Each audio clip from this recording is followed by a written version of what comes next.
So we're going to do a little bit of animation here with our simple character.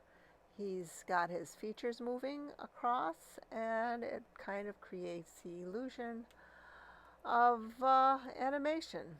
But there's something that's not quite right here. I haven't really changed anything about the size or the spacing. But watch what happens when we do the same thing, but we change the size and the spacing of your features. The far eye is getting squished, the mouth is getting a little squished, and you can see it looks a little bit more natural when this happens. So when you're drawing your character and you start moving him to the side, remember the far eye gets a little squished and the mouth gets a little squished too. And there you have it, your turnaround for a simple face. So here we have our character, and he's moving with arms and legs. And you can see that as he turns, you will be able to see the arm that's closest to you, but not the one furthest away, and then the feet come close together.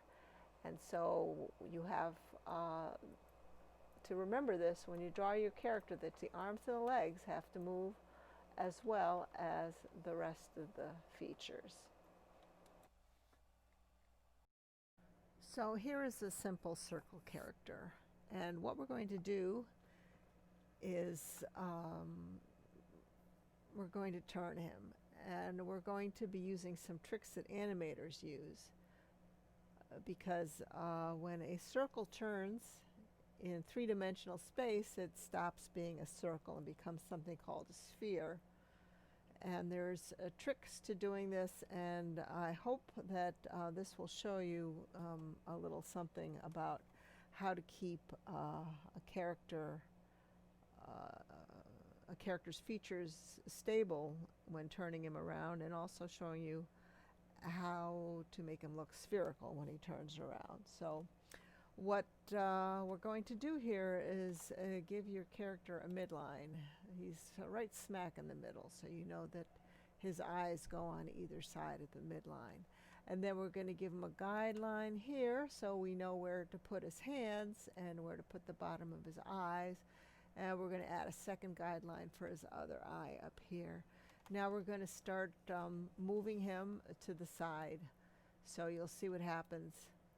The horizontal lines for the eyes stay the same, but the middle line, look what happens.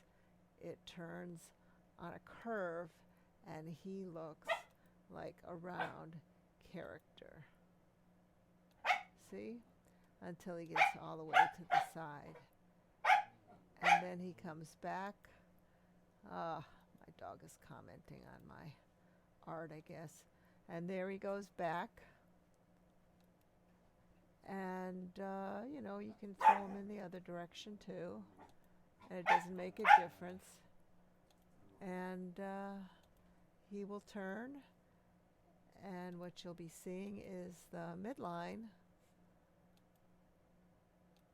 turning and the guidelines staying the same. So that is the use of guidelines in a turnaround.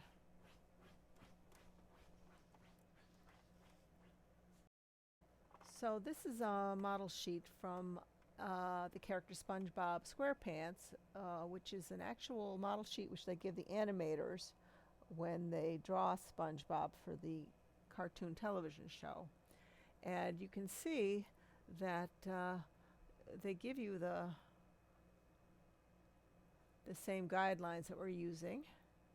He's a square character, not a round character, so he turns a little differently than a round character, but this is what the guidelines are telling you, where the different parts go. And these are the simplified shapes of SpongeBob SquarePants. He's a square, not a circle necessarily, but his eyes are circles. And there we have a SpongeBob simplified and SpongeBob with all of the details. And the guidelines, you can't see them, when he's all done.